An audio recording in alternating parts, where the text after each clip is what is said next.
Jeg har forstået, at der er nogle partier, som vil komme til forhandlingerne om en ny arktisk strategi med den idé, at ressourcerne i Arktis skal fredes totalt. Det er ikke en god idé. Det kan man simpelthen ikke. Altså, det vil møde massiv kritik fra alle, både Færøerne og Grønland og alle mulige andre steder. Altså forestil dig svaret, hvad vil det være? Man kommer fra et land, hvor der er 12 millioner grise, der er indespærret i små buer og siger, I må ikke bruge jeres naturlige ressourcer, I må ikke fiske her. I skal købe svinekød af os. Det kan man simpelthen ikke. Selvfølgelig har befolkningen i Arktis den fulde ret til at udnytte sine ressourcer bæredygtigt, ligesom alle andre har.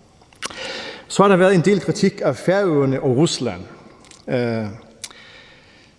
Og jeg vil først sige, at jeg har den allerstørste respekt for den meget store indsats, som Danmark har gjort i forbindelse med Ukraine-krisen. At man har ydet så store militære bidrag, at man har ydet så store økonomiske bidrag, at man har ydet så store humanitære bidrag, at man har taget så mange flygtninge.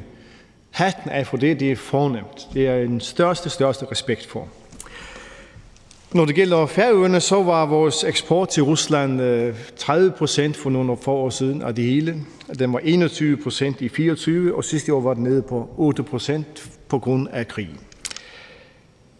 Det er ikke det, der foregår, ikke brud på EU's sanktioner, fordi Færøerne har tilsluttet sig EU-sanktioner, selvom man er uden for EU. Men madvarer som fisk er ikke inkluderet af sanktionerne.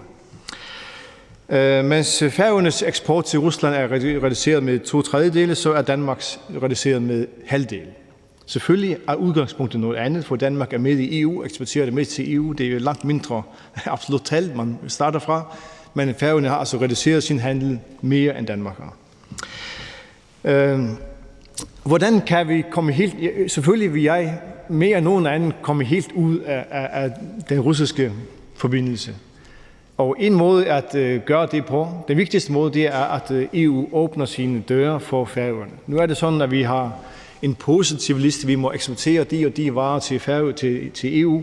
Resten bliver ramt af en meget massiv toldmur, 20%, 25%. Det vil sige, at EU-kommissionen fastholder os som en slags råvareeksportør, der medfører, at forædlingen af færøske råvarer, altså den store merværdi, skabes inden for EU-grænser i stedet for på Færøerne. Det må vi ud af. Det har vi forsøgt at gøre i årtier, om det ikke lykkedes. Hvis regeringen hjælper Færøerne med at få en bedre aftale, og tak for det, hvis man vil hjælpe os ud af den russiske forbindelse, så mere af det, altså mere pres på det. Ellers så vil jeg sige, at Færøerne har bundet sig til at tage 200 flygtninge fra Ukraine. Det svarer til 24.000 målt til danske forhold. Tallet vil formentlig blive forhøjet. Man har støttet med op imod 10 millioner kroner offentligt og privat. Det svarer til 1,2 milliarder for danske forhold. Så der er ingen tvivl om, at Færøerne har kraftigt fordømt det, der sker. Altså, der er ingen tvivl om, hvor Færøerne står. Altså, den billede, der bliver malet, at vi er i Ruslands klør, det er simpelthen forkert. Altså, det passer ikke. Det er en forkert billede, der bliver malet. Når det gælder kritisk infrastruktur, så der bliver også sagt, at der gør Færøerne for lidt, og man må med i kampen. Altså det er sikkerhedspolitik er et dansk anliggende, men selv alligevel har Færøerne selv af egen fri vilje pillet ned hele vores infrastrukturnet. Det kostede 300 millioner kroner at udskifte Huawei med Ericsson. Det svarer til 36 milliarder for danske forhold, det har man gjort, selvom det er dansk anliggende, fordi man ønsker at stå på den vestlige side. Så jeg bare gør det helt klart, at Færøerne...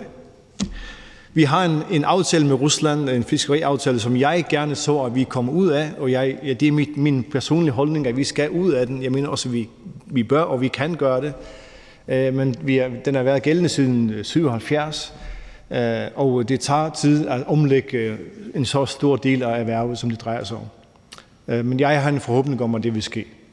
Men altså, jeg vil bare benytte den her lejlighed til at sige, at billedet af, at Færøerne på en eller anden måde står på den forkerte side, det er fuldstændig forkert.